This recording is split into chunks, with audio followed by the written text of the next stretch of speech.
Searching for new lands and protection from foreign invasion, the young nation quickly extended its external borders.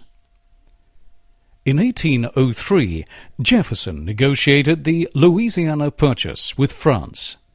This covered the area around New Orleans that was already inhabited, and vast territories largely unexplored to the west of the Mississippi. With this acquisition, the United States doubled in size and staked its claim to the rest of the continent. A treaty between the U.S. and Great Britain, signed in 1818, established the 49th parallel as the frontier between their territories as far as the Rocky Mountains, and provided for joint control of the Oregon Territory. In the south, the United States annexed the coastal area to the east of the Mississippi and entered into negotiations with Spain for the purchase of Florida. The Adams-Onis Treaty marked out the frontier between the Spanish and American possessions from the Gulf of Mexico to the Pacific Ocean. In 1821, Mexico's independence marked the end of the Spanish presence, soon after that of the French in North America. In 1823, President Monroe declared the American continent off-limits to the European powers. Meanwhile, the pioneers advanced gradually across the continent, encroaching more and more on Indian territory.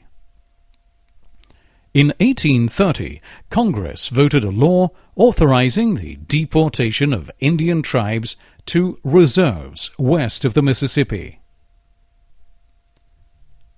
Towards the mid-19th century, the ideology of manifest destiny provided a justification for further territorial expansion.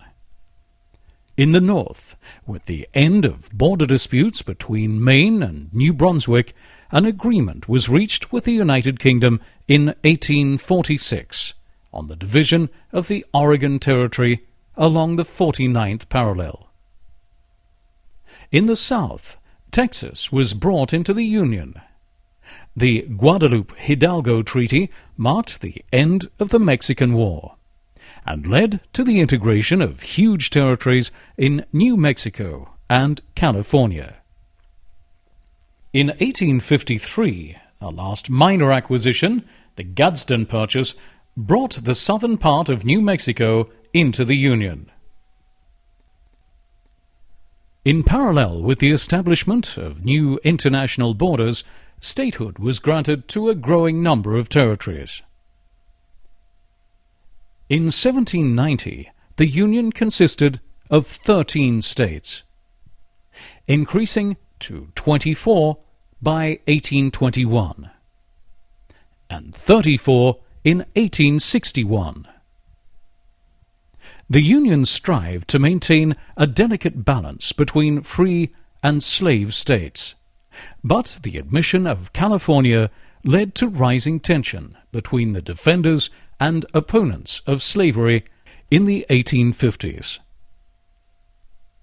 This led to the secession of 11 southern states from the Union and the outbreak of the Civil War.